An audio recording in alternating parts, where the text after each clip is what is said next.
பெரிய பிரச்சனை, யாருக்கெல்லாம் பெரிய பிரச்சனை.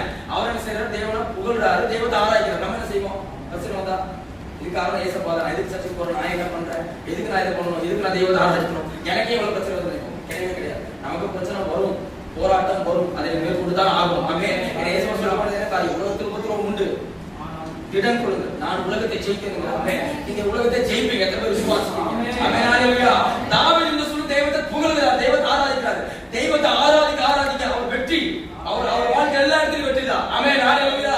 ஆமென். அவர் கொள்கை எல்லாத்தையும் அவர் மேற்கொண்டு அவர் வந்து பாத்தீங்கன்னா அவர் சாகடிக்க எல்லாரும் செத்து போயிட்டாங்க. ஆமென், ஹல்லேலூயா. அவரை மேற்கொள்ள எல்லாரும் செத்து போயிட்டாங்க. ஆனா அவர் வந்து பாத்தீங்கன்னா முதிர் வயதுல அவர் தன்னுடைய மகனை ராஜாவை அபிஷேகம் பண்ண வைத்து அவர் நினைச்சு போனார். ஹல்லேலூயா.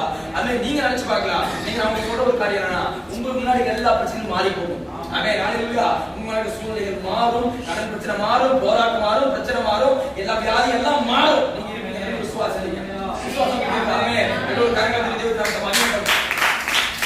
ஆமென். ஆனா நீங்க தேவனுடைய காரியம் கஷ்டமா ஜீவிக்கணும். தெய்வத்தை ஆராதிக்கணும், தெய்வத்தை போல துதிக்கணும். ஆமென். ஆமென். சோர்ந்து போக கூடாது. ஆமென். சூழ்நிலை பார்த்து பயப்படக்கூடாது. தெய்வத்தை தொழுது கொள்ளணும். நீங்க சபைக்கு வரணும், அந்நிய பாஷை பேசணும், தெய்வத்தை நோக்கி பார்க்கணும், தெய்வத்தை ஆராதிக்க சூழ்நிலைகள் மாறும்.